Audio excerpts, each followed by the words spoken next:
this is a big time of transition.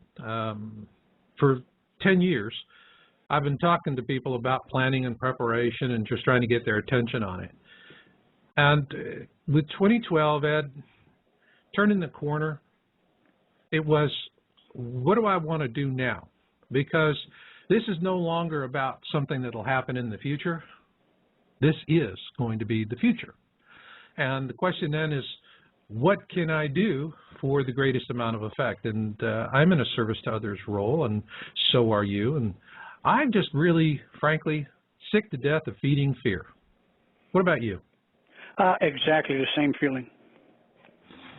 And that's not to say we don't do the work, but I do see a lot of the fear-mongering, and especially with what went on with Elenin, and gosh, that reminds me of things I have read that extraterrestrial races feed off of our fear. It nourishes their twisted, dark little souls. Yeah, I don't know, that could kind of work. But,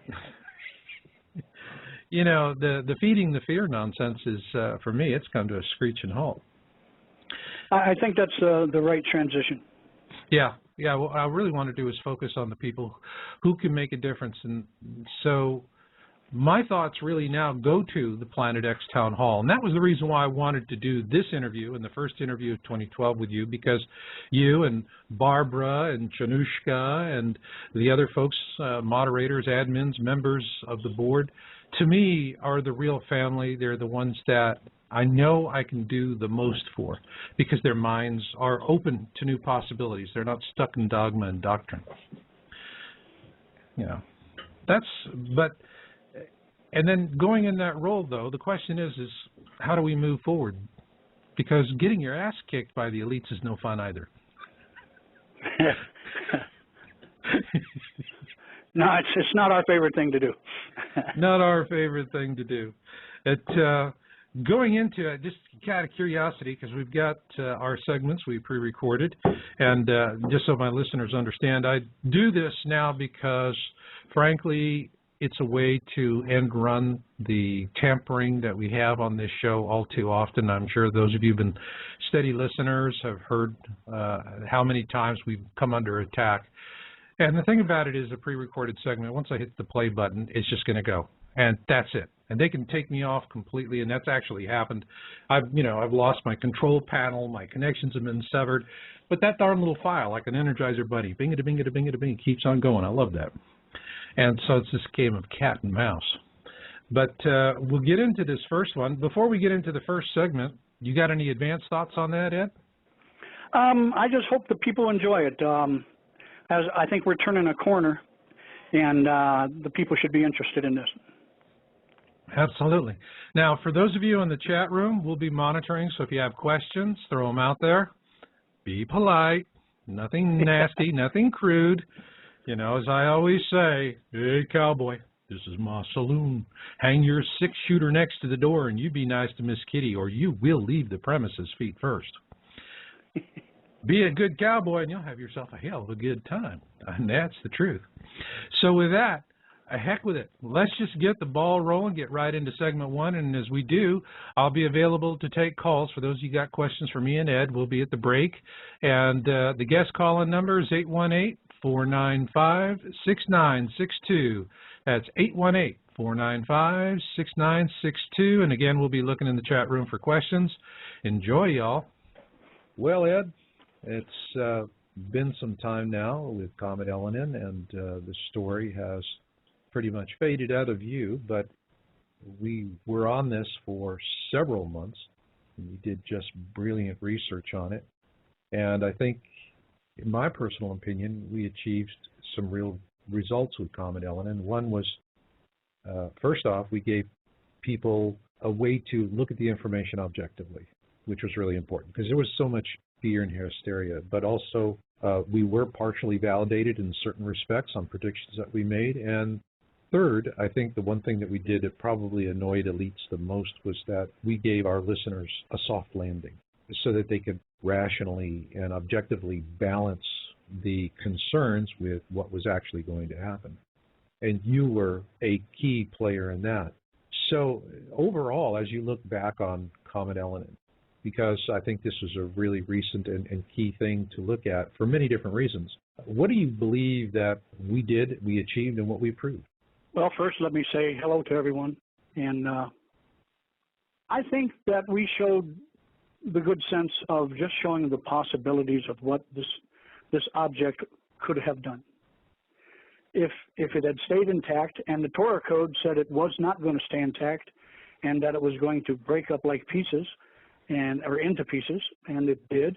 Mm-hmm. Had it stayed intact, I would personally believe the charge that it held would have been much greater from one large object than the charge that it held as a mass of smaller objects. Right. We did have the electrical interaction. I think things sort of came together we were protected somehow by our moon, for one thing. Mm-hmm. The moon happened to be between us and the comet at the time we needed it to be. Mm-hmm. It had broken into pieces, which was a blessing for us. And we still had a rather considerable electrical interaction with that comet. That was, I think, around the 17th? It was October 17th. October 17th. In my own case, I actually saw bolide. I felt the sun burning my face as a result of an X-class flare. We saw two large satellites that deorbited and were unplanned. They lost control of them. One the size of a bus, one's the size of a minibus. And the solar winds, as a result of this storm activity between Elenin and the sun, blew them out of their orbit, and they hit the upper atmosphere, and that was it. Game over. And they deorbited. So, we did see things, and we did see a cause and effect relationship. Would you agree? Absolutely. And we sort of nailed it right on, probably by accident. Having a long-time electrical background, I just went with what was the science said. And the science said that this was going to happen. And we were fortunate that events came about that what really could have happened did not happen. Yeah, and I mean, it was serious enough that, NASA had announced that they could potentially deman the International Space Station in November when we knew we'd be flying through the dust tail. Absolutely. So there were genuine concerns there. Oh, without a doubt. And I really, in my own heart, believe we just got lucky. Yeah. This comet could have caused us a lot of damage. I might compare it to people knowing what happens when someone gets struck by lightning and they have a lightning bolt, which is extremely high voltage, go through their body. Mm-hmm. Now, if you could imagine the high voltage from an interaction with a comet going through your body, that over a large area, which would mean there's a whole bunch of people having it go through their body. Mm-hmm. That's the interaction that could have happened with that comet, and we avoided it. We did, but I think it foreshadows what we're going to see more of coming in the years ahead. And, in crossing the cusp, what I'm showing is that we have a solar event that will occur late in 2012. That is, according to the Avebury 2008 formation, it's going to scorch the Earth. And well, we'll discuss some of that later with the remote viewing. Yeah, I think that's definitely the thing to do. What I have observed more than anything else with the whole Comet Elenin story was something that it was a flood of disinformation and propaganda, whipping up fears, the likes of which I haven't seen in a decade. I mean, we're sitting here, and this show is airing in December 2011. Well, I began researching Planet X in December 2001. That was when I really started getting into it seriously. Exactly. And I published my first article in January 2002. So I've been on this story for a full decade now. And in that time, I have seen the elites whip up the propaganda and disinformation machines, but nothing on the scale of Comet Elenin. I mean, it was just stunning in its scope. Oh, it's one method to control people, through fear. And it was like P.T. Barnum said, there's a sucker born every minute. Yeah. And they were taking advantage of that philosophy because they were throwing fear out there and people were believing it. Yeah. And a lot of it was to make money, and I'm sure there were millions made somewhere off of it, if not on Wall Street. So many effects that we didn't want, which we maintained on our scientific research that it was just possibilities, and please prepare this way, prepare that way, for this is possible. It's not inherent, it's not absolute, it's just a possibility. Don't go selling your farm and go live in a tunnel. Yeah, you know, that was the Terrell Croft thing, which really turned out to be a disappointment. I mean, Terrell, to me, just, you know, he is one of those throwaway shills that they know how to manipulate. They find a guy like Terrell Croft and they go, hey, you know, all we got to do is leave the gate open. He'll do the rest. Terrell was terrific with his research. He was unfortunate in the items that he was given as the answers to his research. And I think he sort of panicked a little bit, I believe, and just absolutely made a stunning statement that this was going to happen, and you're going to have to get underground with me and be in this tunnel, and I need this much money to buy food, and if you don't have enough food, I'm sorry, you can't come in. And then that instills fear in other people. Yeah, it was. And they just propagated it in that method. It was just so much fear, and I remember so clearly for me in all of the interviews that I did, because not only we were doing our shows, but I was appearing on other radio shows. And I literally at one point just said, I can't do this anymore, because when you're doing a live show, the problem with a live show, particularly with this topic, is if people are in a state of fear, they're going to project that fear. And because I'm the guy talking, that fear is projected at me, and all of a sudden you have thousands and thousands of people out there that are, you know, in some sort of state of fear, of anger or despair or whatever. I would feel that. And after doing the interview, I was drained. I was really, really drained. I can imagine, because if you would have made one wrong statement, it would have helped the fear. That's right. And so it was, people wanted the information, but they didn't know what they wanted to do with it. So there's that clinging on to somebody saying, oh yeah, the disaster is going to happen tomorrow, so you can plan for it to happen tomorrow, or it's not going to happen at all. And that message didn't seem to resonate that well. I saw videos out there that were saying, this is all nonsense and you're stupid, the same mock and ridicule stuff. And you could see these things really didn't get traction, nowhere near the amount of folks followed them that followed us. Yeah, I think there was two extremes. There was. The ones that we're going to die tomorrow, and the ones that there's no fear from this object. And I think we were in the middle. We were in the middle, and I think, again, we gave folks a soft landing. And, you know, I mean, the first thing I said in the video was, where's all this disinformation coming from? Because it was so artificial. I mean, you know, again, I've been doing this for a decade, and you just get your thumb on the pulse of events. Exactly. Unless you listen to what somebody told you, and then you would probably do it incorrectly. That's right.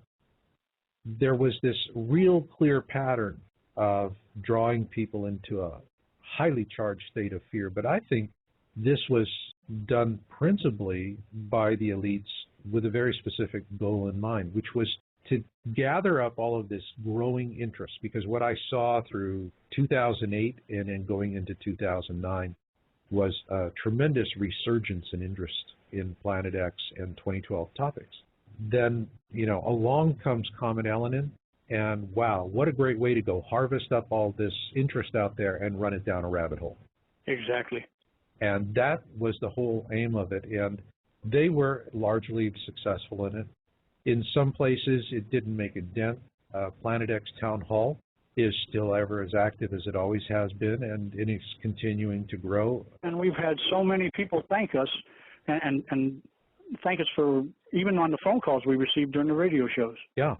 Thanking us for telling them the truth and for them to not panic and, like you say, the soft landing. And we did this, so we accomplished this through weeding through the BS when we researched. Yep. And we did our own research, and we went with facts and with science, and we didn't lie to anybody. We kept it real. Yeah, we did. And I think, you know, in looking back on it, if I were to take one lesson from that whole episode, is that if you are coming to the topic in a state of fear and you're dealing with people that are in a state of fear, then what happens is that you really don't have the protection of love.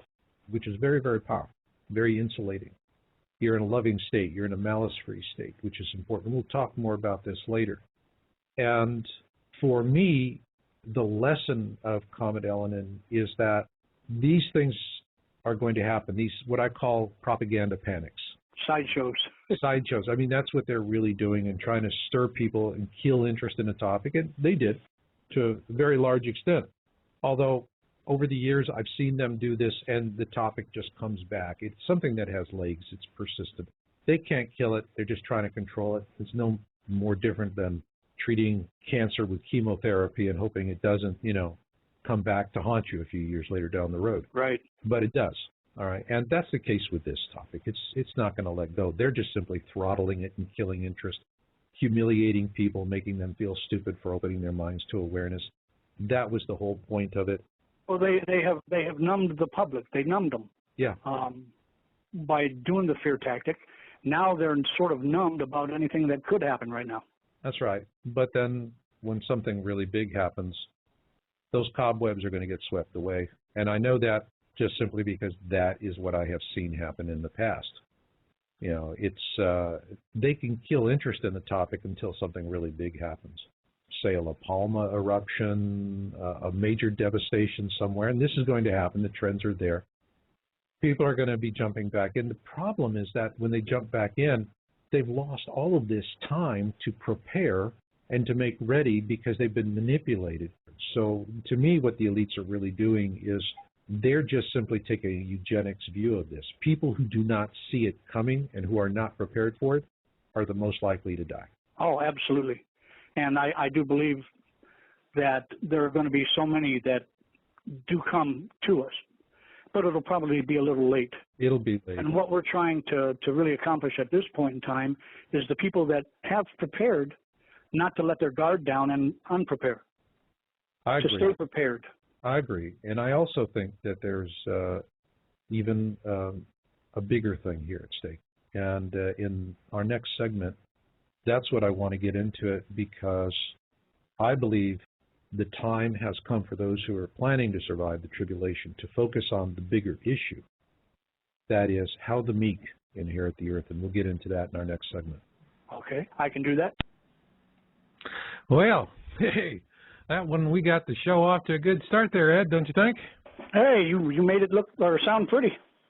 Yeah, it works. I'd like to make one correction, Mr. Masters. Okay. I made a mistake on our original thing because I looked at my notes wrong. Our inferior conjunction with the comet was on September 26th and not October 17th. Other than that, everything was right on. Okay, thanks for that update correction. We do have a caller that has a question, so didn't get a chance to screen, but I'll bring him in. And hello, caller. Hi, how are you? Hi, Hello. Who's this? Where are you from? Hi, this is Robin. Hi, Robin. Hi, Marshall. I've only been reading your information and listening to your information online for maybe a couple of months now. I was totally unaware. And I have a couple of quick questions. I'm Sure. in South Florida, and I have finally found myself in a situation where I'm going to be able to work from home.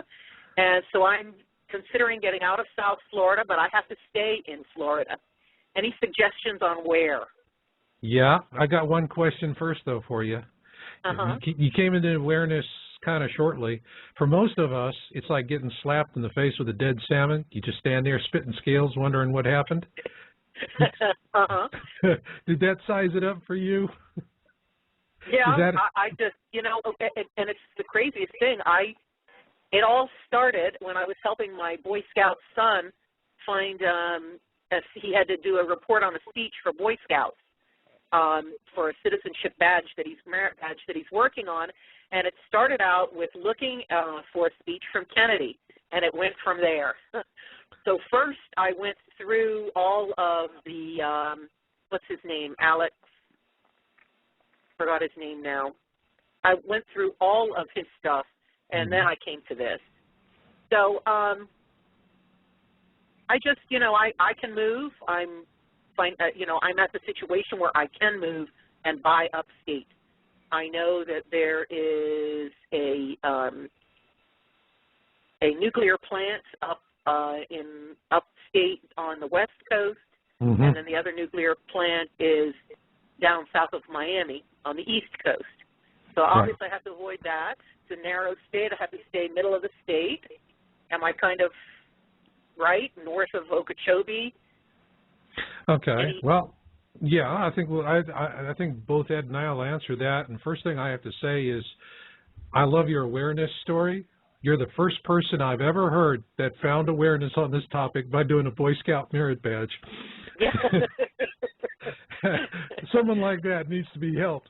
And here's some general guidelines, all right?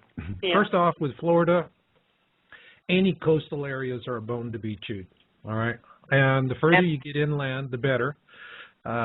If you're near the sea level, try and get 40, 50 miles inland. So what you want to aim for is, and this is like a scoop pack strategy from my book Planet X Forecast, where you have to stage yourself in rally points. And you might want to take this opportunity of time to pre-position some caches for yourself somewhere and have a final destination in mind. But the first thing you want to do is, you have to be in sufficient awareness of everything that goes on to give yourself at least a 24-hour heads up. I mean, you know, there's folks that say, yeah, go to live in, you know, Africa or South America, and it's like, yeah. It's not going to be any better there. Yeah, and I don't have gazillions of dollars to go down there and build bunkers. Right. And you live where you live, okay? You work where you work. You know, you are where you are. The question is if you have that 24 hours. 24 hours gives you plenty of time to move 50, 100, 200 miles, ample access to food, fuel, lodging, supplies, all at market prices. But once the word hits CNN, it's Panicville, and if you're caught in the grind, you die in the grind. So the first thing you have to do is have your own particular strategy of what you're doing. Be aware of threats in your area. For you, anybody along the east coast of the United States, and I'm talking from Maine down to actually, you know, southern tip of Florida, and for those folks that live in the Caribbean, you want to be watching what's happening in the Canary Islands right now. And we see there's a new uplift that's happening, a new volcano that is rising up, a new seamount that's around Faro. And Faro in the archipelago there is south of La Palma. La Palma has got two volcanoes, one old and one new, and relatively speaking.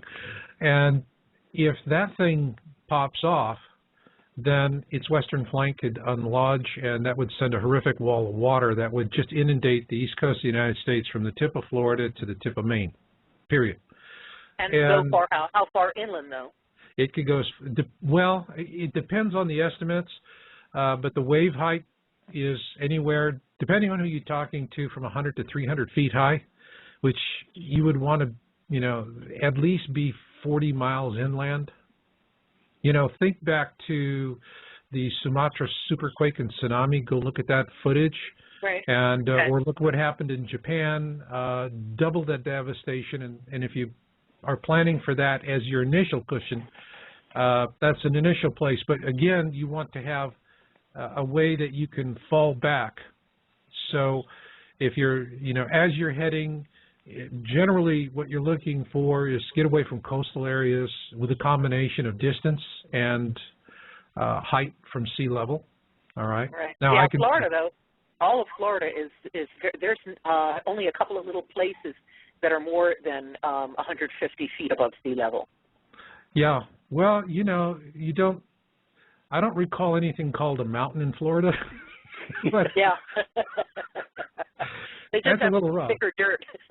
Yeah, that's it. You got a bigger pile of dirt. So with Florida, one of the things that you do have is because of the dense foliage, that will, you know, as compared with other places, all right, water hitting Florida is going to, you know, think of it as hydraulic sandpaper.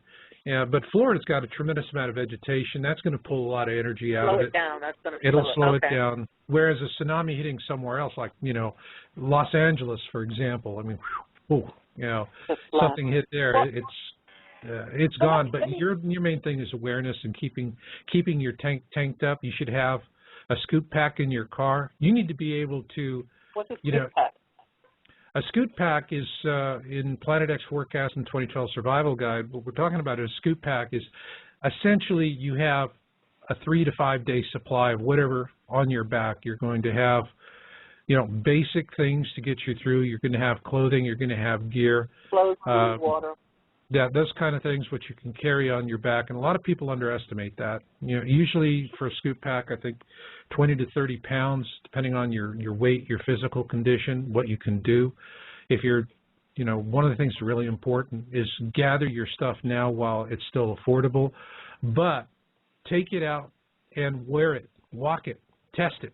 All right, and if you cut corners on things like you know, I'm talking about a scoot pack is just like, you know, backpack that college kids are going to be wearing, okay? Yeah. Now, those are fine as long as they're really well made. You want broad straps that are padded. You want a padded back. The last thing you need to have is walking 10 miles with some can of beans jabbing your kidneys every step of the way. Yeah. And so well, you need to think through those things, and that book will give you a real plan for that. That is. And I was planning to go on and buy some of the books. The thing for the immediate, though, is I can move out of South Florida, and I can do it this summer. And I was kind of hoping to know where I should go to buy that's, you know, to buy a house or, you know, that's in, you know, a little more rural, not the city, that's north of, you know, that's north of Okeechobee, probably a little north of Orlando. Well, I'll tell you what, I wouldn't wait for the summer. And with that, Ed, why don't you weigh in on this one? Okay, I'd like to. Hello, Robin. Hi. I would look Orlando-ish on up, mid-state, mid-state being between the Gulf and the East Coast. Right, kind of with center, the idea. Center vertically, you know. Well, you obviously had some hurricane surges and things like that down, and you've seen how that works. And imagine a hurricane surge of 80 feet coming in. That might be kind of tough. I would do it with the preparation of an escape route, because you've got the Smoky Mountains and the southern part of those just north of you there in Georgia. Mm-hmm. And I would prepare myself an escape route, sort of pre-map it out, not using major interstates because they're going to be packed, and know some back routes using state routes and things like that to get yourself out of the Florida area if it's necessary. And none of us know how high we're going to have to be yet. I've heard so many different estimates.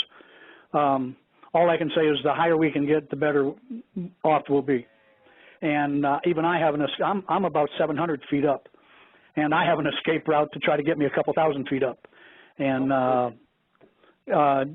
I'm just trying to plan ahead, and Marshall hit it right on with having an escape bag to put on your back, because you never know when things are just jam-packed on a freeway, and you actually got to go by foot. And going by foot, you may find a motorcycle or a bicycle somewhere along the way, and you take advantage of that. Even horses, animals, and things. I would use anything at my disposal. And I would plan for escape. I'd learn in a hurry. The tail is the end that you don't want to face. And the elevation is mainly because of water? Yes. If we have a tsunami or even global flooding due to the melting of the ice caps and such and the glaciers, we could see a substantial rise in the ocean level. Most of Florida is not more than 10 feet above sea level. I won't say much more about it that way, but I would have myself a good escape route, because if the sea level rises, it'll do it slowly. It's not like it's going to happen overnight. Holy cow, the ocean went up 40 foot last night. No, it's not going to happen that way. But inch by inch, it's going to start creeping in, and you'll have ample warning, and you'll be able to make for an escape route and to get yourself to a much higher location. Are they ever? Will there ever be an official announcement of this Planet X? Will there ever be an official announcement that? Do you think that this thing is upon us, or is they're just going to let it all happen? Well, I think science will try to hide it. They've been trying to hide it. We've seen that with other objects. How many people even knew about Comet Ellen? And that thing could have taken us down. But it'll be seen by amateurs, and amateurs are the ones that will report it. And yes, you'll have some warning. But, you know, the amateur telescopes, yeah, they don't reach out like a 30-inch scope will. Does it seem like right now it's looking like towards the end of next year or sooner? I think we're just going to slowly build into things this year, and we're already seeing some escalation. Ireland had 13-foot waves the other day. We had a volcano erupt today.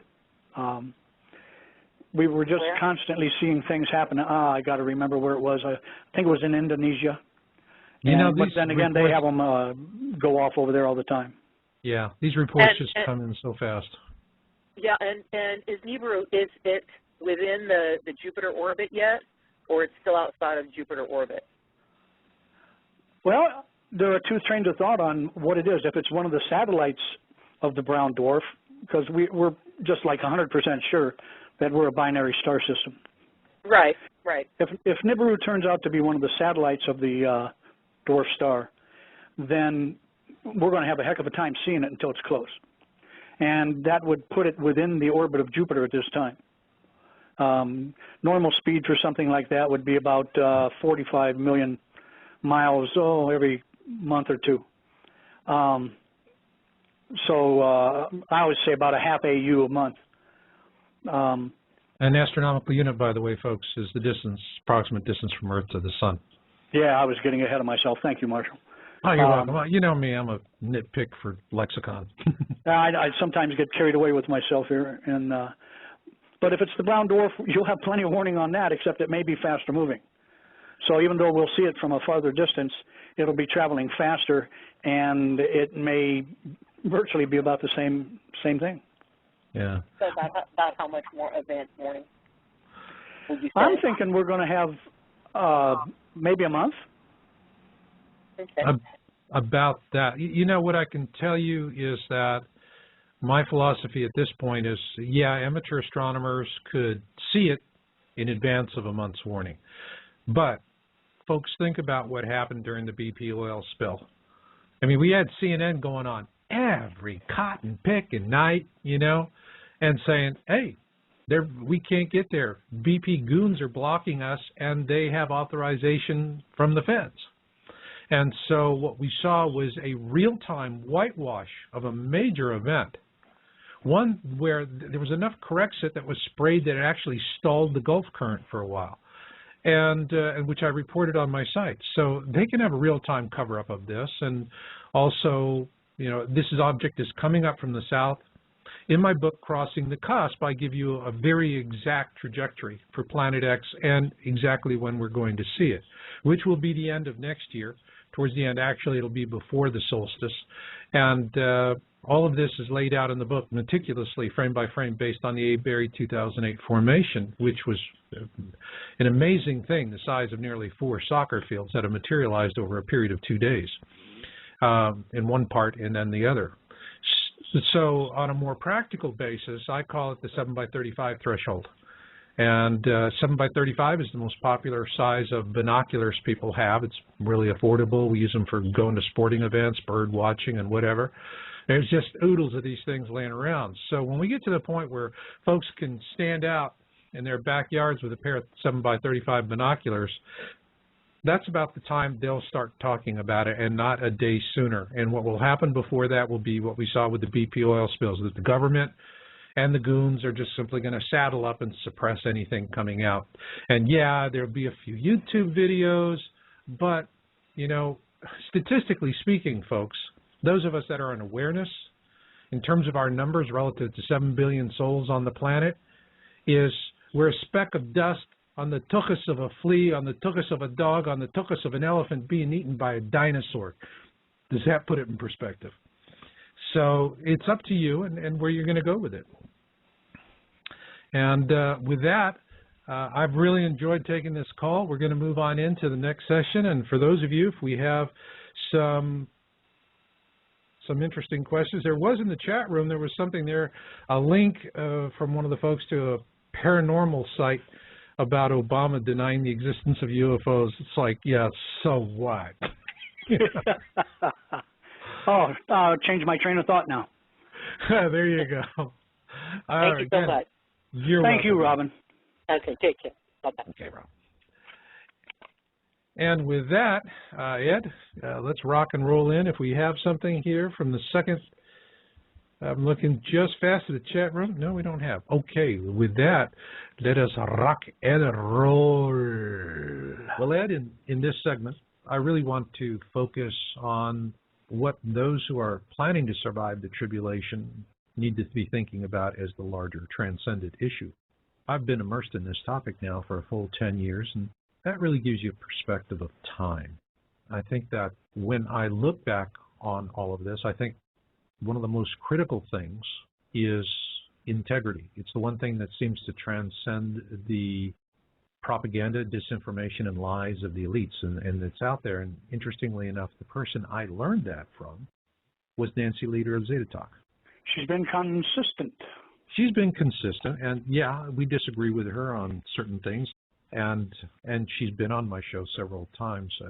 I've always adored her because she does what she does for love, and my motivation is exactly the same.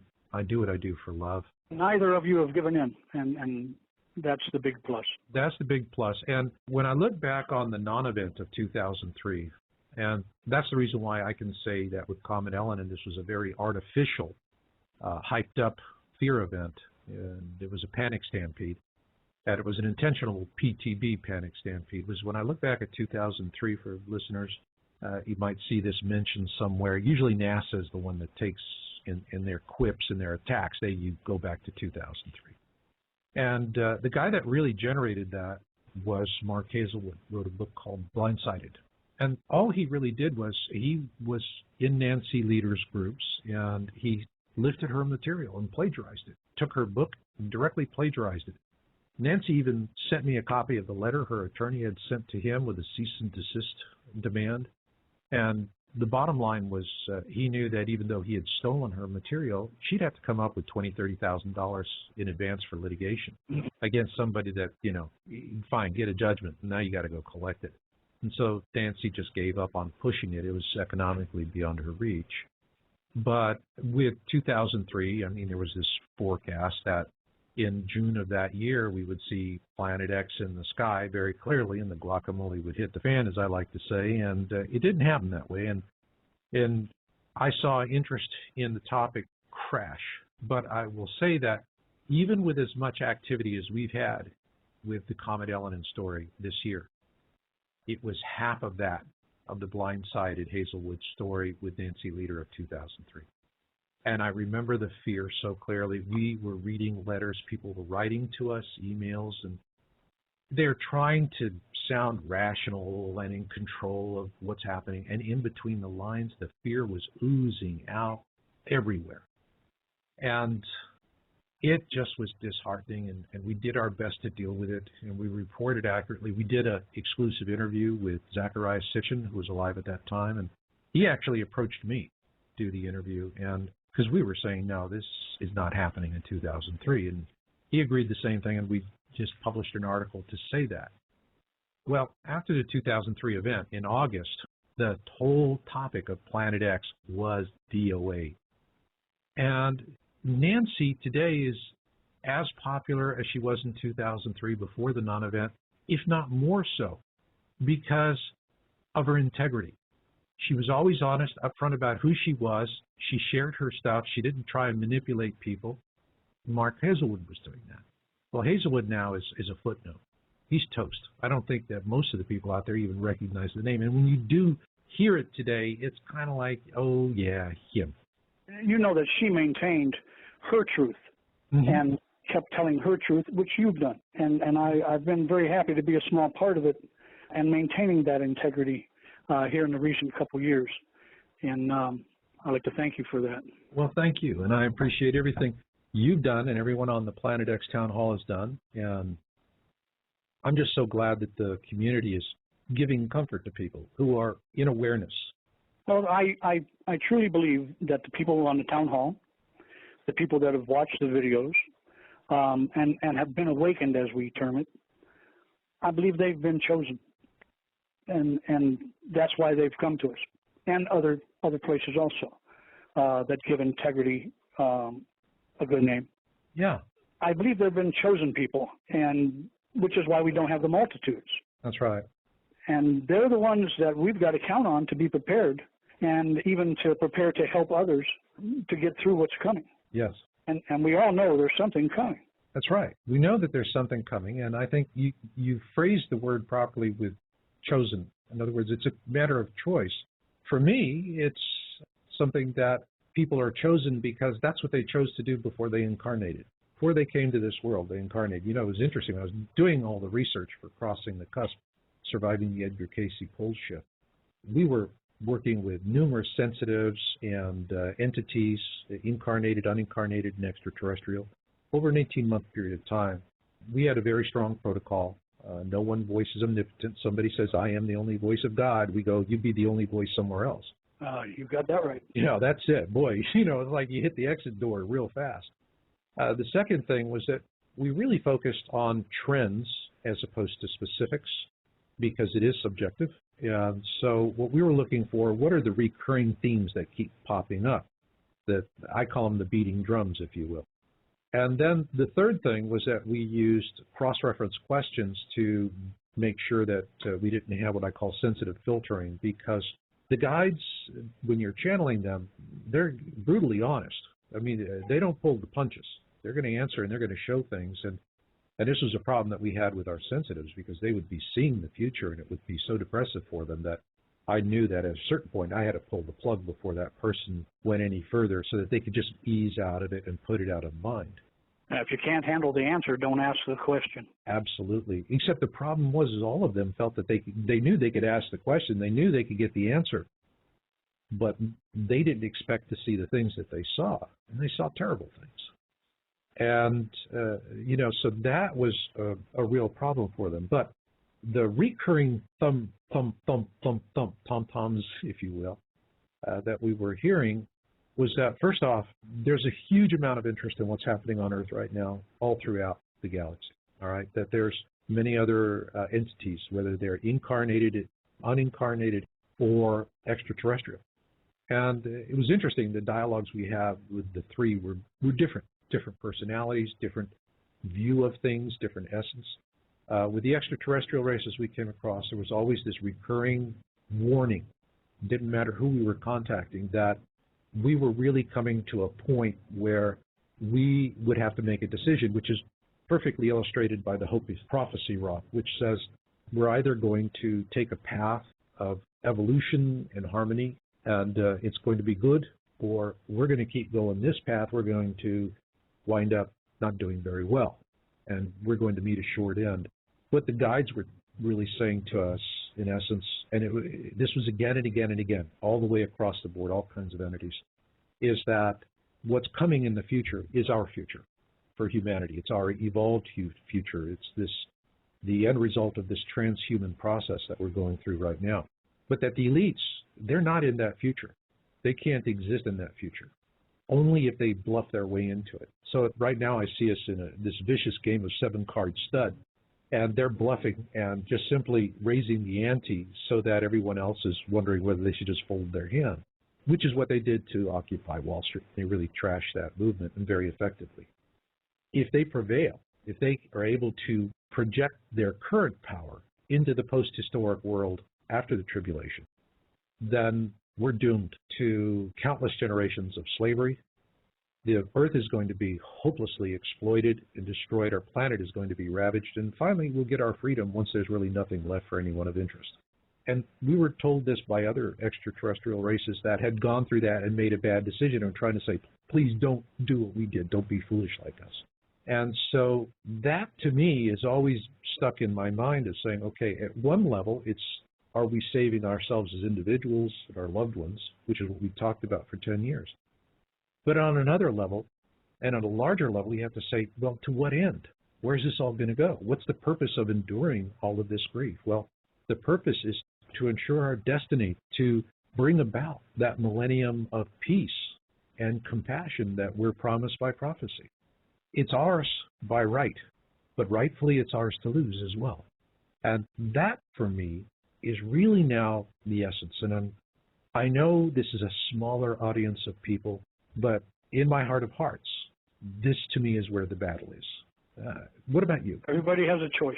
Everybody has a choice, but to me it's really a bigger picture. It's, well, how do the meek inherit the earth? Yeah, because that has really stuck with me for years. The very first time I heard that, I was a child. And I remembered that moment because I asked myself, how could the meek inherit the earth? Because as we know, you look at a dictionary and the meek are, pushovers. But it wasn't until I studied the etymology of the word that you go back to its original meaning. It is completely diametrically opposite to the current definition of the term. And the meek, as it really was, is that these are salt of the earth people, stout-hearted, compassionate, kind, caring. Spiritual. They're not exploiters. These are the people that really have love in their hearts. And I didn't know if I would see these people in my lifetime, but that's what happened when I watched Occupy Wall Street. No organized list of demands to negotiate into garbage, no corruptible leaders to speak for them, but on the other hand, no malice in their hearts. They're not out there saying, you have something that I deserve and you got to give it over, and I'm angry about my economic or political rights or all of that. It was about hope, about seeking a return of justice and of hope. Of the true people that were in the movement. True people. Not the ones that came in and perverted it. Yeah, and so, that was the reason why I created my video, 11-11-11, Occupy Wall Street and Global Consciousness Swarming. And in the next segment, I want to talk about that video because you are a remote viewer, and that is one of the principal things I'm trying to get people to get their heads around. So let's do that in the next segment. Okay. Hey, I think that was a good segment. You could almost call it Marshall's soliloquy. Ed didn't get a chance to do much talking there, did you, Ed? Oh, I talked plenty. Oh, you're that strong silent type, huh? I'm just silent. Oh, that was good. And that last caller was really good. And the board has been going on. There's something about 7.3 weeks. If somebody could throw a comment on that, I'm curious. I'll bite. But in the next segment, we're really going to get very heavily into my new video, which is focused for Occupy Wall Street. Now, what I want to do is talk to my regular audience about this and the reason why I did it. It's a 62-minute feature. It took me weeks to produce, put a tremendous amount of effort and time into it. And it's because what I saw with the folks, the good ones at the core, not the fringies that came in and, the media gloms onto them like white on rice, but the ones out there really doing it. And boy, they were the kind of people that in the back of my mind, I'm going, these are the ones I want to survive. These are the ones I want to start fresh with the new world because they really get it. And the protests and everyone, sure, they say they don't have listed demands. Well, yeah, fine. Nothing to negotiate into mud. You don't have people you can corrupt as leaders. It's, all the old tricks. And what they say about the old tricks is old tricks are the best tricks, and it always has proven that way for the elites. But in this one, it's a much bigger thing. But before we get into it, Ed, one of the things we didn't cover was what initially got your interest with the Occupy Wall Street movement? Just the fact that somebody got together to let them know that we weren't happy.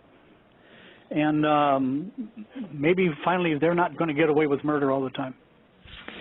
Yeah, I hope they get it. Although it was a pretty brutal shutdown. But, when I saw that, I said, God, I'm just so tired of seeing the elites kick everyone's ass.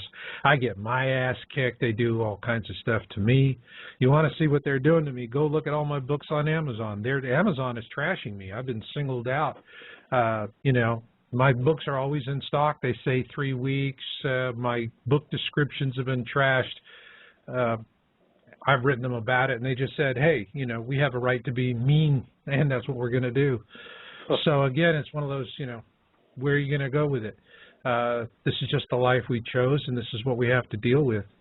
But this time, there's a different way, and I want, for those of you listening, to listen to this and understand what the techniques I am promoting in this video. And I'm trying to get to an audience that really is not even aware of this, and so it's a way to gently get this information out there in a way that doesn't create any harm.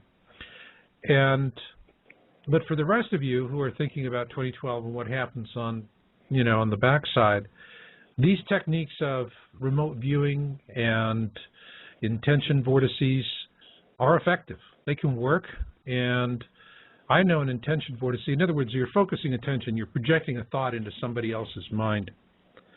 And I talk a little bit about it, but actually my real experience with this goes back many years ago when I first started working on my paranormal skills. And I was using some meditation techniques, and I was able to get to the point where I could just look at somebody far off in a distance, and boom, they would just whip right around and look at me like, whoa, what are you doing? They have that violated look in their eyes. They could feel my presence in their mind. And it got to the point where I was experimenting with the Texas A&M and University of Texas game. Oh boy, talk about everybody and his brother coming out for that.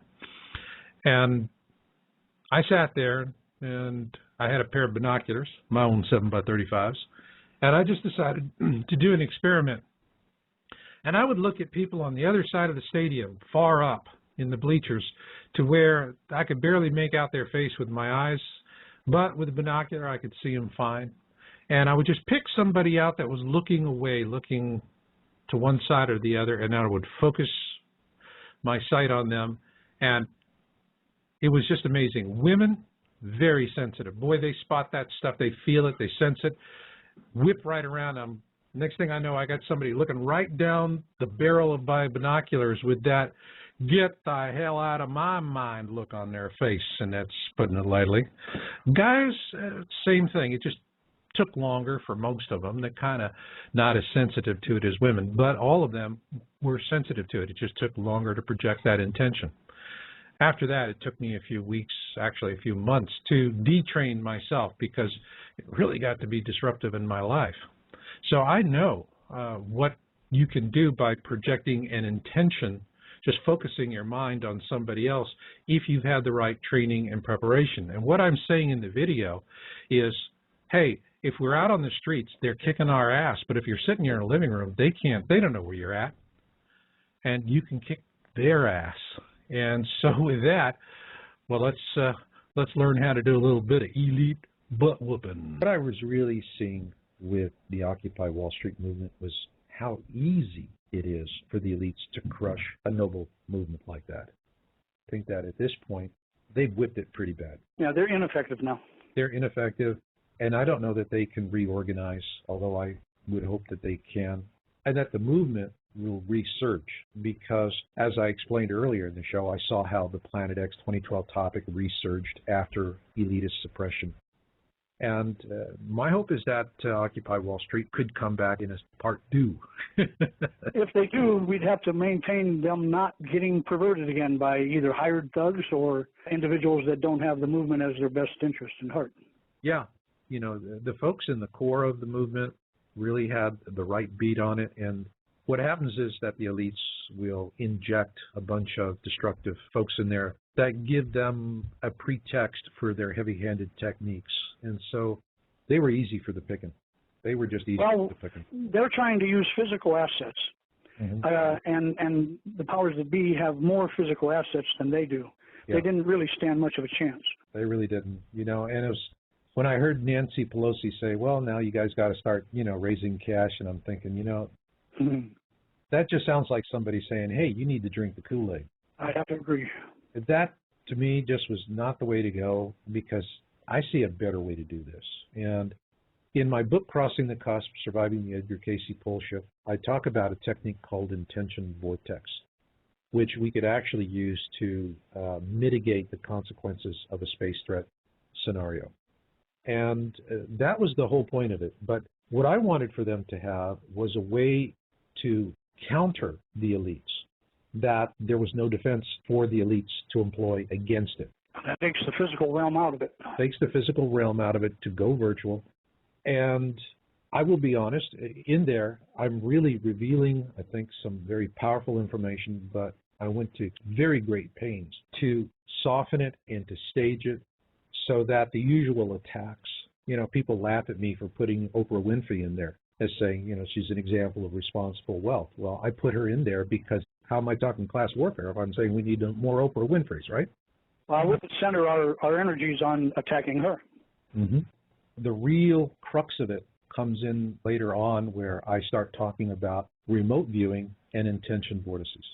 And so I know that you are a very skilled remote viewer. You remote viewed 2012, and that was something that was instrumental in you becoming involved with the Planet X Town Hall. So first off, explain to the listeners your experience with remote viewing, how you came into it, then what you saw in 2012, and then we'll go back to the video. Okay. Well, I originally was a student of Zen, and in Zen I learned to read the pictures that are put in front of my mind and decipher what the important ones were and what their meanings were. Mm-hmm. And after several times of doing it just for myself, it's not like I went to everybody with it, I was hitting pretty high percentage of what I was seeing. Mm-hmm. And I knew that there was another method beyond that, and through a friend I found out about remote viewing. Mm-hmm. And through that friend I met my teacher. All right. Now I understand that your teacher has asked you not to divulge his name because he's pretty well high placed in the remote viewing community and prefers his anonymity. So I'm not going to push you on that. Yeah, he wants to stay anonymous at this point in time. Okay. I mean, he's very well known, but he's not going to become better known by me. Okay. And my actions. But I got into the remote viewing, and you can do coordinate remote viewing, which is it's not a absolute art form, but it is viable when done properly. Okay. And people have to get the right circumstances, the right environment to remote view.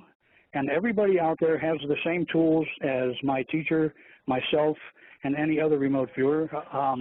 I could mention a few big names, but we don't. Mm-hmm. It's not necessary, but they don't have any tool that we don't have. And so everybody can remote view. They just have to learn the methods of it. That's right. And the methods are out there on the internet all over the place. As long as you make sure it's a proper teacher. Geez, how do I decipher between one another? You'll have to use your own judgment. If one says that you can go 2 days and all of a sudden you can see everything, it doesn't work that way. It takes time and practice. And you have to learn to calm the mind and the soul and let it come to you. That's right. And pose the subject matter or whatever your question is and let it come to you and see what it looks like and then try to decipher it.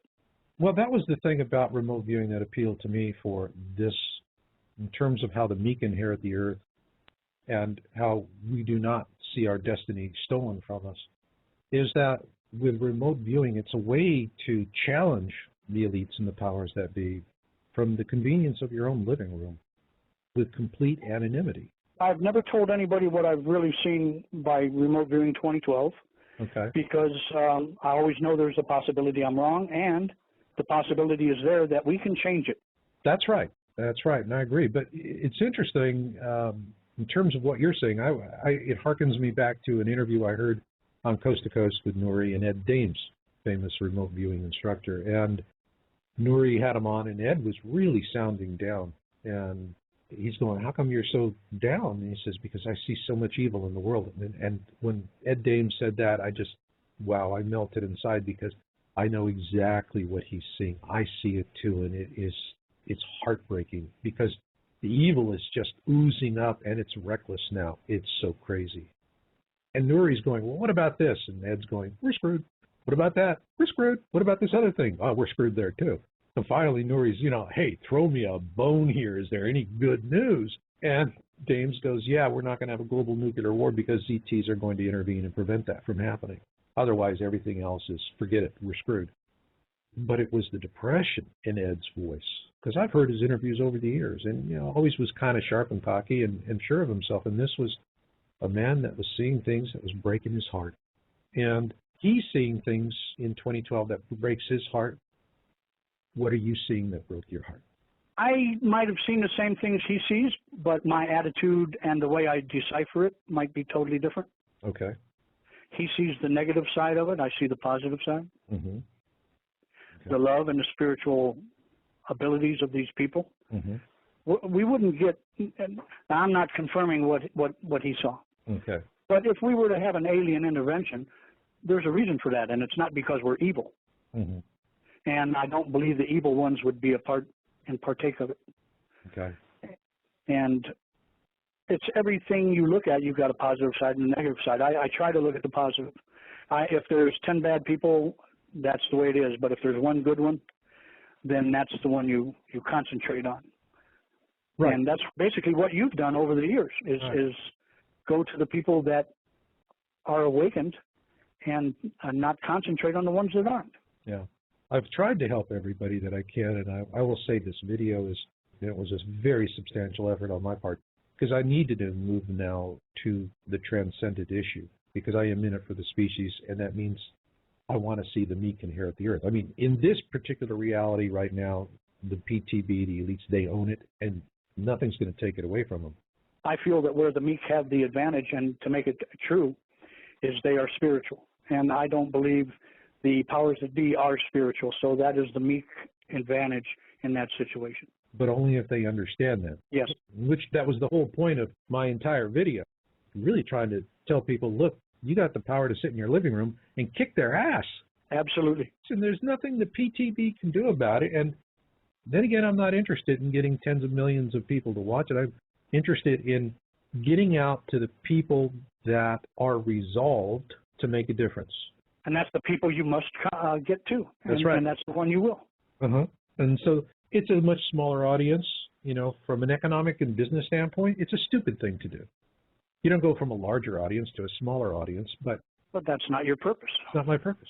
Okay, my purpose is the evolution of our species. I want to know that I've done absolutely everything I can in this life to help folks achieve that millennium of peace. Well, I was just going to say, if people are waiting for a savior to step forward and is going to lead them to the promised land, I don't believe that's going to happen. It will take a total group effort of those that are awakened. Yeah. To overcome the powers that be and bring this planet or our lifestyle back to where it should be. That's right. The message from other races and the other entities is very clear. We have to be our own Messiah. Bingo.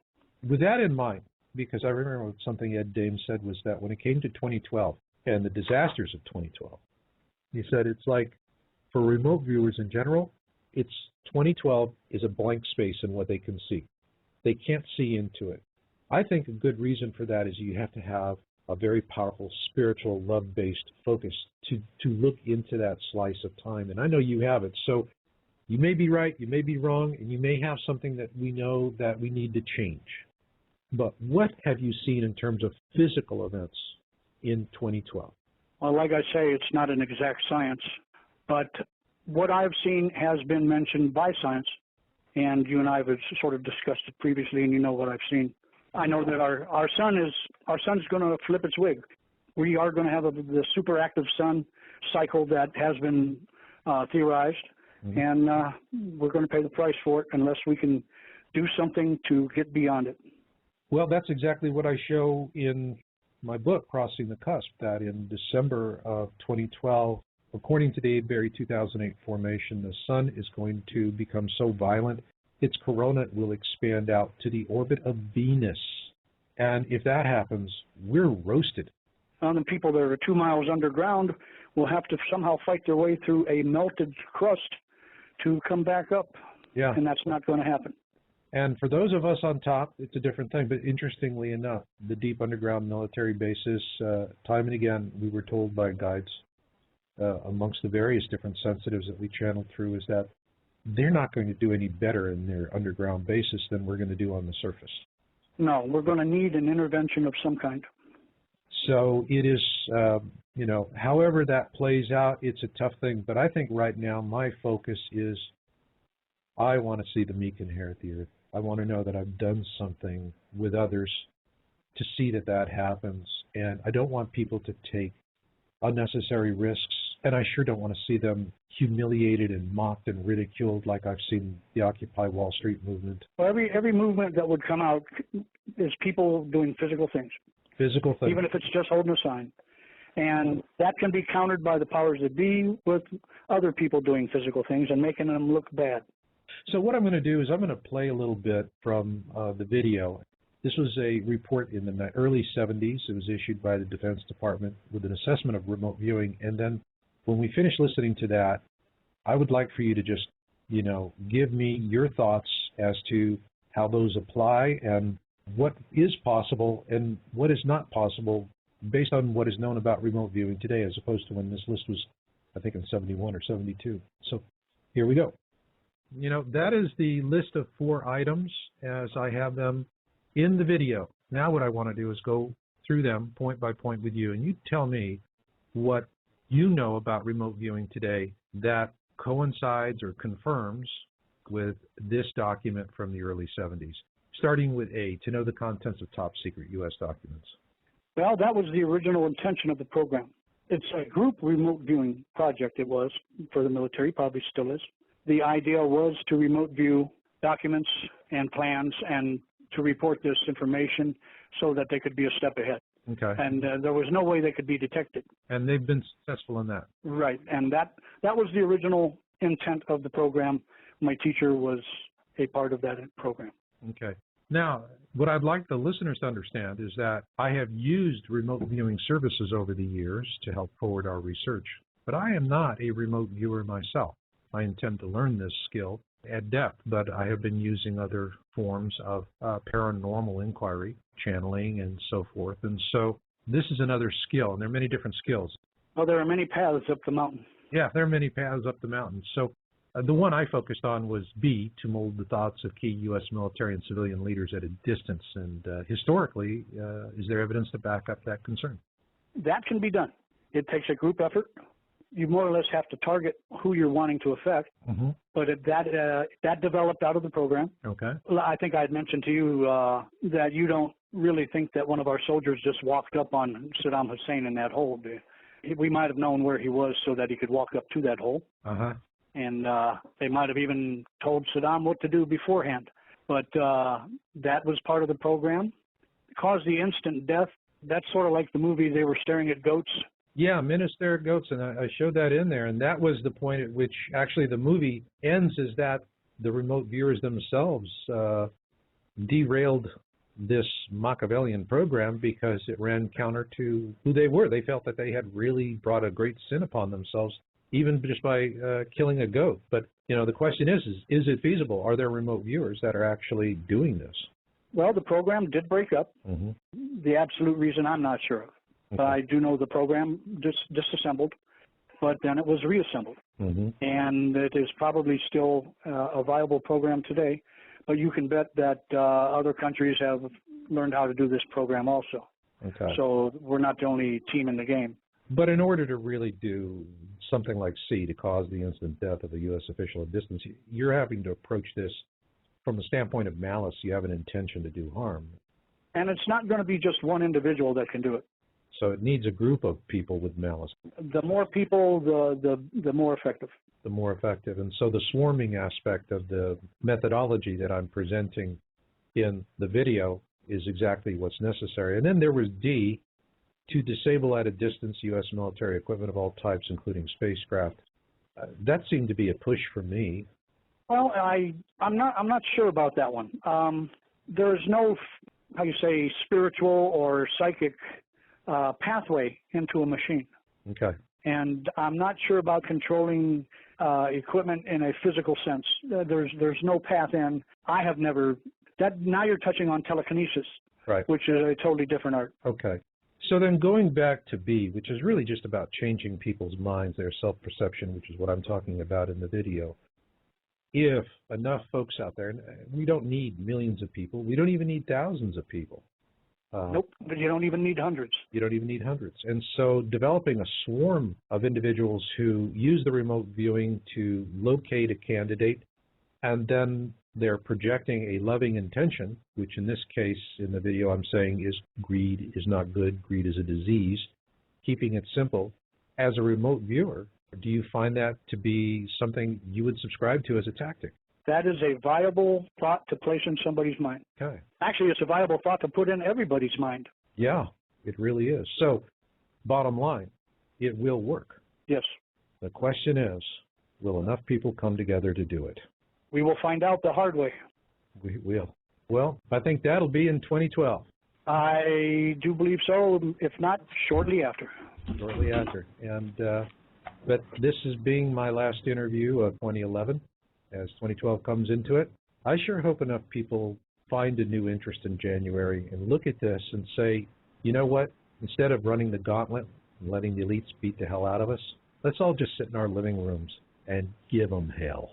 It can be done. We're not going to win physically. That's right, but it can be done. Yes, sir. And I think that's a great note to leave it on. Ed, fabulous interview. Really enjoyed it. Thank you for having me. And you and I are coming back again right out the gate. You and I are going to be first up for the first show of 2012. I look forward to it. Me too.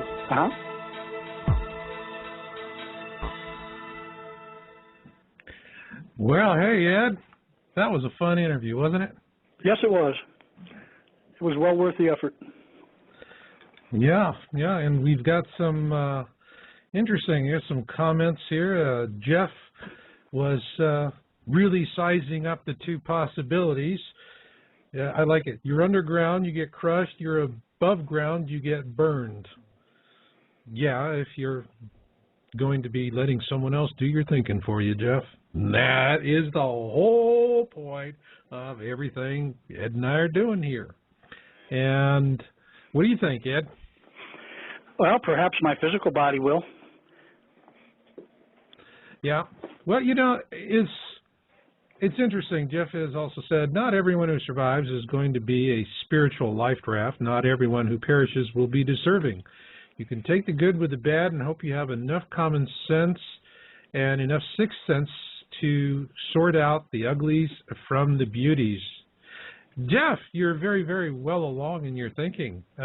You really are seeing this pretty well. What I would add to that is, I talk about something called the Great Winnowing, and it's described by the ancient Egyptians in the Colburn Bible, and I discuss it at length in Crossing the Cusp. And what it really tells us is that if you have malice in your heart, all right, it's a negative emotion. It becomes a lightning rod for more negativity. And so what happens is that we're going to have events that are going to generate an immense amount of fear. Just all of a sudden, you wake up in the morning and the world is coming unglued around you. People are going to be in a terrible state of fear. If you're prepared for this, spiritually, emotionally, physically, it'll be stunning, but you'll understand how to control your fear. And that is the most important thing. That's the reason why in 2012, I'm really devoting my attention to helping people eliminate fear. Yeah, we're all going to have it. To say you're not going to have something that causes you fear, come on, that's Pollyannish. But you can recognize when you have fear, and then you can channel that fear into something constructive and also eliminate it. And that is really important, because in the Great Winnowing, what happens is we're going to have fearful events. What the Egyptians tell us is when we see Planet X, they call it the Destroyer. For those of you who read your Bible, it's called the Destroyer by the ancient Hebrews as well, depending on the translation that you have. When we see the Destroyer, which we will see it early in December, according to Avebury 2008, very clearly, at that point, it's no question about it. It'll be at its point of perihelion to the sun, its closest distance, and that's when things really start busting loose, because it's going to go into what I call the kill zone, and that is from the point of perihelion to the ecliptic. And because what Avebury says is the nature of the orbit and the way it's arcing in. And when we see it, we're going to have so much fear that women become infertile, men become impotent. and stop to think about that. For those of us that are older, that's not a far reach, I guess. That's why Viagra sells so well. But think about healthy young teenagers. I mean, stopping them from wanting to procreate. Now, just imagine that level of fear. And what the Great Winnowing says is when you are experiencing that fear, if you have malice in your heart, if you have fear in your heart, you have these negative emotions, it is like the mother of all jumper cables. Boom, it's just going to come right in like a lightning rod. The fear will overwhelm you. And what we have been told by guides, what the Colburn suggests, you switch off. It's not a lingering, miserable death. It's just like watching an incandescent bulb flicker a few times and then go dark. That's it.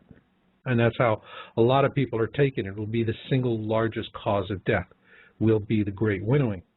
So for people who are really wanting to prepare for what comes in the Great Tribulation, yes, you have to be cognizant of your material preparation. You need to, have your scoop packs, your caches, food set aside, and understanding that this is going to last not for a couple of days or a couple of weeks. We're talking about a few years. And so you're going to have to survive in stages.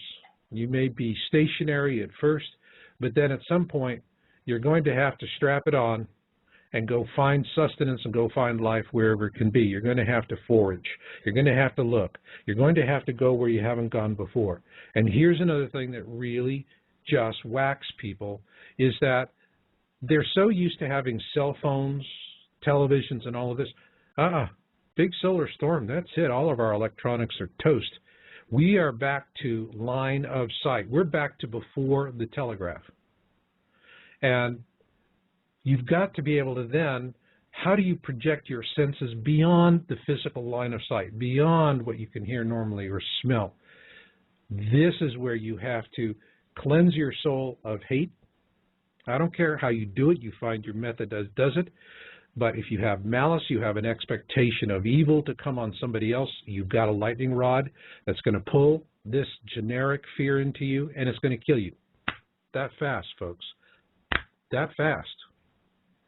Now, on the other hand, once you purge that and you develop your paranormal, or what I call the superhuman skills or supernormal skills, whether you're doing remote viewing, or you're channeling, or you're auto-writing, it doesn't matter. There's many, many different ways to extend your senses. But if you're doing that, now you're going to have a potential source of intelligence to help you find places of safety, to avoid places of danger, to know who you can trust and align with, because now you are really going in and building your sixth sense, if you will. And so that, for me, is the real focus of what I'm going to be doing in 2012, is working with folks who have come far enough in their material preparation that they have a comfort level with that. They know they've done as much. You can never do as much as you want. You can't get as many goodies as you want, and you have to be practical, but you know that you've done as much as you can. The next step is that spiritual development, extending your senses beyond the line of sight. And earlier we talked about Robin in Florida. Robin, this is part and parcel of what you should be doing as well, because you're in a very susceptible area. And this is part of how you get that 24 advance hour notice of what you're doing. Ed, what are your closing thoughts? Well, Marshall, I think we're all going to be afraid.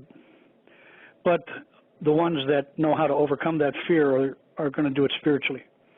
And the paths that will give us our escape will probably come through a spiritual process. It's not going to be like we're going to have the phone ring and somebody's going to say, hey, head over to the Allegheny Mountains and you're going to be saved over there.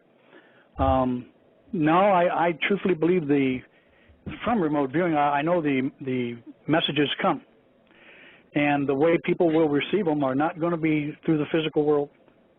And they'll overcome the fear, get the message, and find a way to survive through a spiritual sense.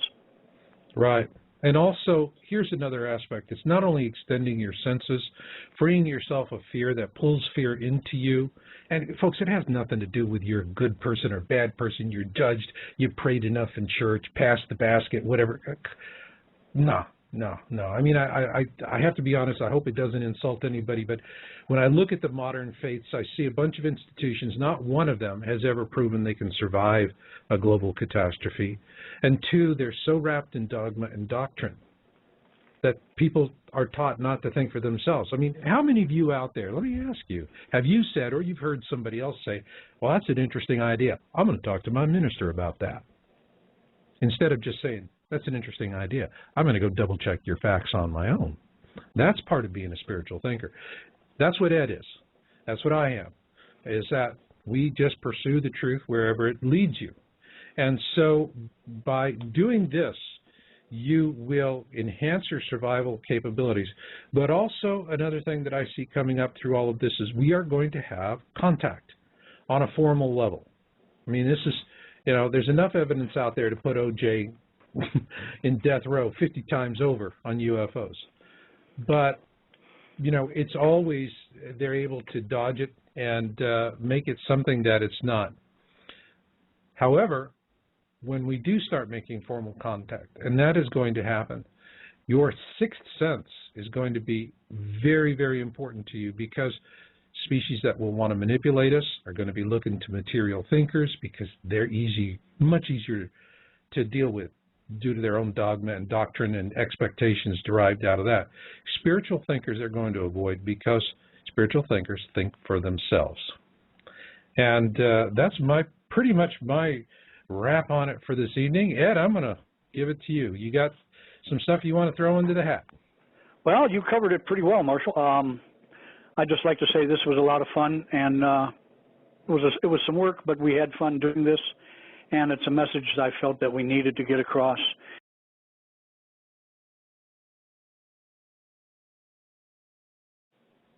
This is a big time of transition.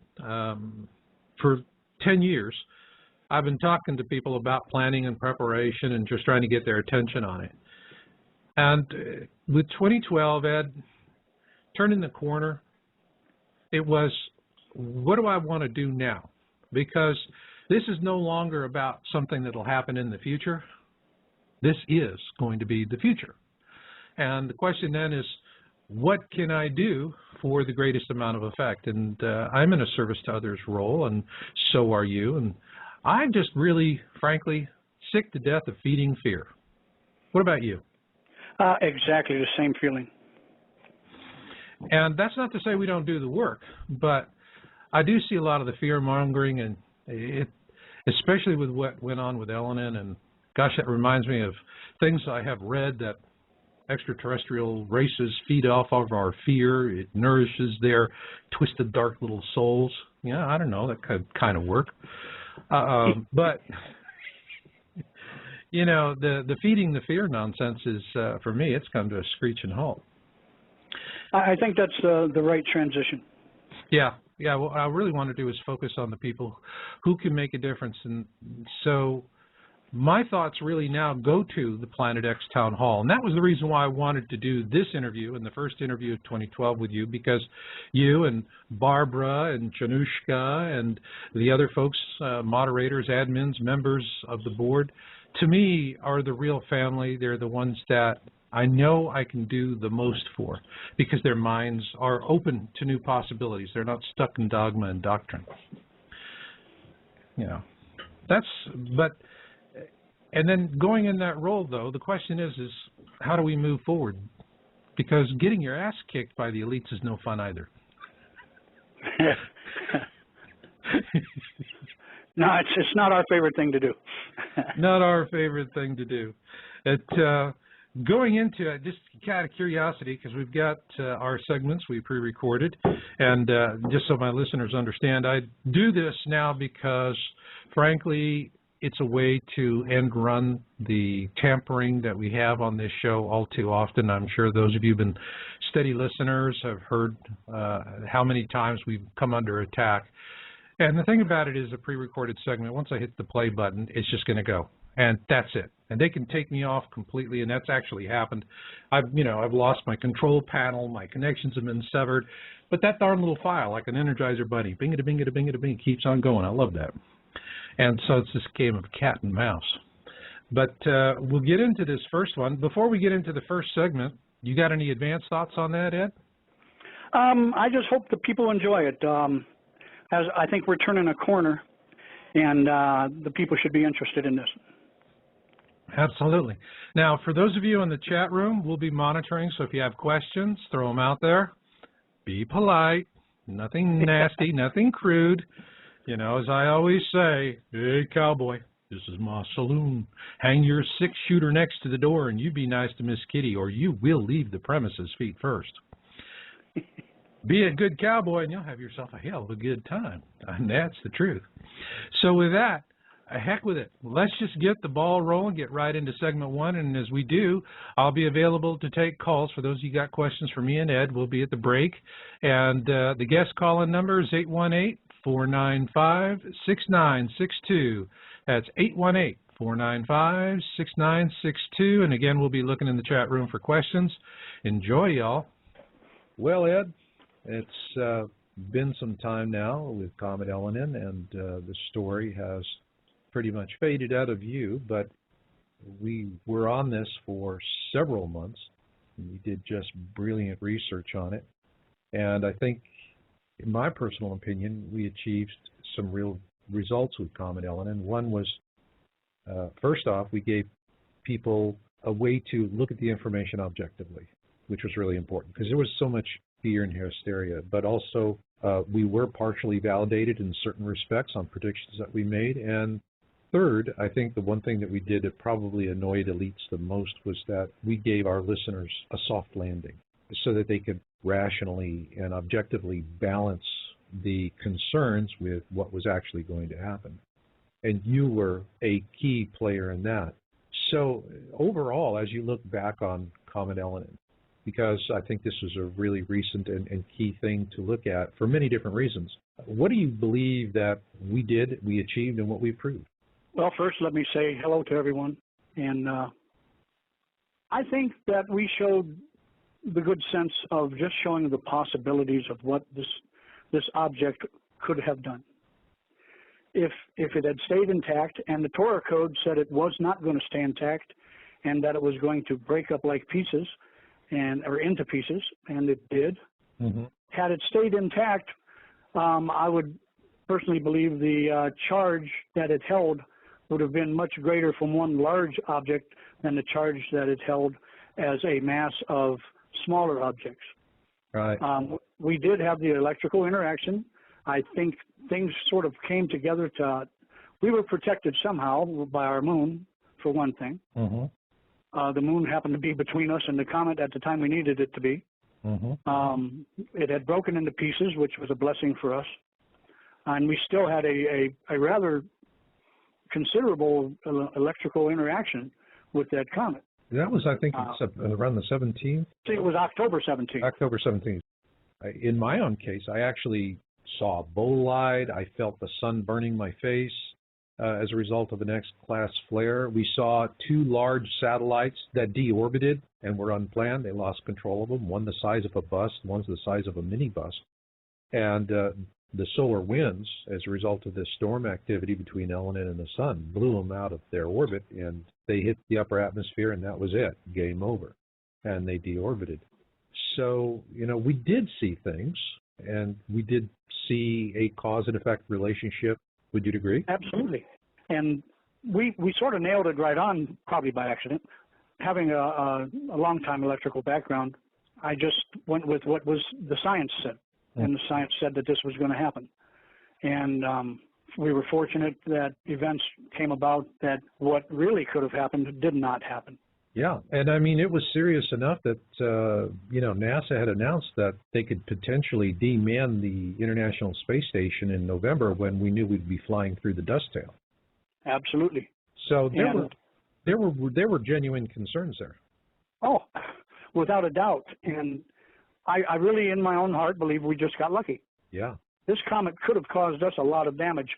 I might compare it to people knowing what happens when someone gets struck by lightning and they have a lightning bolt, which is extremely high voltage, go through their body. Mm-hmm. Now, if you could imagine the high voltage from an interaction with a comet going through your body, that over a large area, which would mean there's a whole bunch of people having it go through their body, mm-hmm. That's the interaction that could have happened with that comet, and we avoided it. We did, but I think it foreshadows what we're going to see more of coming in the years ahead. And, in crossing the cusp, what I'm showing is that we have a solar event that will occur late in 2012 that is, according to the Avebury 2008 formation, it's going to scorch the Earth. And well, we'll discuss some of that later with the remote viewing. Yeah, I think that's definitely the thing to do. What I have observed more than anything else with the whole Comet Elenin story was something that it was a flood of disinformation and propaganda, whipping up fears, the likes of which I haven't seen in a decade. I mean, we're sitting here, and this show is airing in December 2011. Well, I began researching Planet X in December 2001. That was when I really started getting into it seriously. Exactly. And I published my first article in January 2002. So I've been on this story for a full decade now. And in that time, I have seen the elites whip up the propaganda and disinformation machines, but nothing on the scale of Comet Elenin. I mean, it was just stunning in its scope. Oh, it's one method to control people, through fear. And it was like P.T. Barnum said, there's a sucker born every minute. Yeah. And they were taking advantage of that philosophy because they were throwing fear out there and people were believing it. Yeah. And a lot of it was to make money, and I'm sure there were millions made somewhere off of it, mm-hmm. If not on Wall Street. So many effects that we didn't want, which we maintained on our scientific research, that mm-hmm. it was just possibilities. And please prepare this way, prepare that way, for this is possible. Mm-hmm. It's not inherent, it's not absolute, it's just a possibility. Don't go selling your farm and go live in a tunnel. That was the Terrell Croft thing, which really turned out to be a disappointment. I mean, Terrell, to me, just, he is one of those throwaway shills that they know how to manipulate. They find a guy like Terrell Croft and they go, hey, all we got to do is leave the gate open. He'll do the rest. Terrell was terrific with his research. He was unfortunate in the items that he was given as the answers to his research. Mm-hmm. And I think he sort of panicked a little bit, I believe, mm-hmm. and just absolutely made a stunning statement that this was going to happen, and you're going to have to get underground with me and be in this tunnel, and I need this much money to buy food, and if you don't have enough food, I'm sorry, you can't come in. And then that instills fear in other people. Yeah, it was. And they just propagated it in that method. It was just so much fear, and I remember so clearly for me in all of the interviews that I did, because not only we were doing our shows, but I was appearing on other radio shows.